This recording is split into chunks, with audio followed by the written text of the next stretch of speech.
সদ্য সমাপ্ত এশিয়া কাপের ফাইনালে ওঠার সুবর্ণ সুযোগ হাতছাড়া হয়েছিল বাংলাদেশের।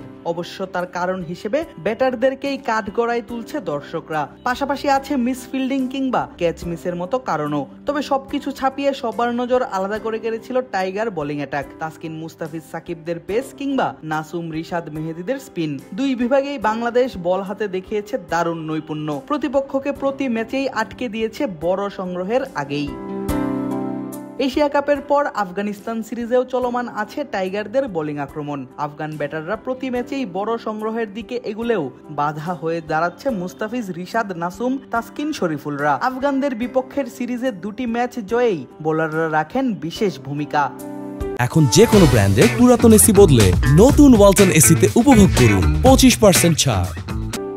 প্রথম ম্যাচে টাইগার বোলাররা আফগানদের আটকে রাখে মাত্র 151 রানে। পাওয়ার প্লে সামলান তাসকিন আহমেদ, নাসুম আহমেদ এবং তানজিম সাকিবরা। আর পরের ওভারগুলোতে রানের লাগাম টেনে ধরেন মুস্তাফিজুর রহমান, রিশাদ হোসেন। স্পিনাররা রান আটকে রেখে উইকেট তুলেছেন, পেসাররা গুরুত্বপূর্ণ ধাপে পেয়েছেন ব্রেক থ্রু।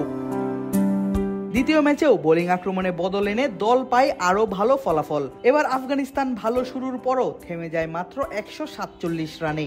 একাদশে ফিরে শরীফুল ইসলাম 4 ওভারে দেন মাত্র 13 রান। নাসুম প্রথম ম্যাচে 18 রানে পেয়েছিলেন 1 উইকেট, দ্বিতীয় ম্যাচে পান 25 রানে 2 উইকেটের দেখা। এমনকি মোহাম্মদ সাইফুদ্দিনও সুযোগ পেয়ে স্লগ ওভারে রাখেন গুরুত্বপূর্ণ ভূমিকা, আটকে রাখেন আফগান ব্যাটারদের। অর্থাৎ যাদেরকে নিয়ে সাজানো হয় টাইগার বোলিং অ্যাটাক, তারাই রাখছেন নিজেদের যোগ্যতার পরিচয়, এনে দিচ্ছেন আগের থেকেও ভালো ফলাফল। আর এই ব্যাপারটিতেই বেশ খুশি টাইগার প্রধান কোচ ফিল সিমন্স। ম্যাচের পর প্রেস কনফারেন্সে তিনি বলেন, আমি মনে করি গত 5, 6 বা 7 সপ্তাহ ধরে আমাদের বোলিং এতটাই ভালো ছিল যে আমরা যে কম্বিনেশনই ব্যবহার করি না কেন নির্ভর করা যায়। I think our bowling has been improving consistently. আমি মনে করি আমাদের বোলিং ধারাবাহিকভাবে উন্নতি করছে এবং এটি এখন এমন একটি পর্যায়ে পৌঁছেছে যেখানে আমরা জানি যে আমরা আমাদের বোলিং এর উপর নির্ভর করতে পারি, আমরা যে কম্বিনেশনই ব্যবহার করি না কেন। আমার মনে হয় আমাদের বোলিং গত 5, 6, 7 সপ্তাহ ধরে বেশ ভালো হচ্ছে, সুতরাং এটি আমাদের উন্নতির একটি অংশ। আমি মনে করি বোলিং এ আমাদের গত দুটি ম্যাচের জন্য ভালো অবস্থানে নিয়ে গেছে, কারণ গতকাল তারা খুব ভালোভাবে শুরু করেছিল এবং আমরা তাদের রাশ টেনে ধরেছিলাম।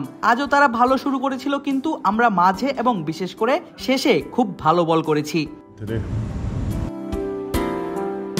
এশিয়া কাপে বোলারদের দারুণ পারফরমেন্স মুগ্ধ করেছে টাইগার ভক্তদের। আগামী টি-20 বিশ্বকাপের আগে বাংলাদেশের ব্যাটিং লাইন আপও পারফর্ম করবে বোলারদের মতো করেই, অন্তত এমনটাই আশা করেন ভক্তরা। তবেই সম্ভব আন্তর্জাতিক বড় বড় টুর্নামেন্টে ভালো ফলাফল করা।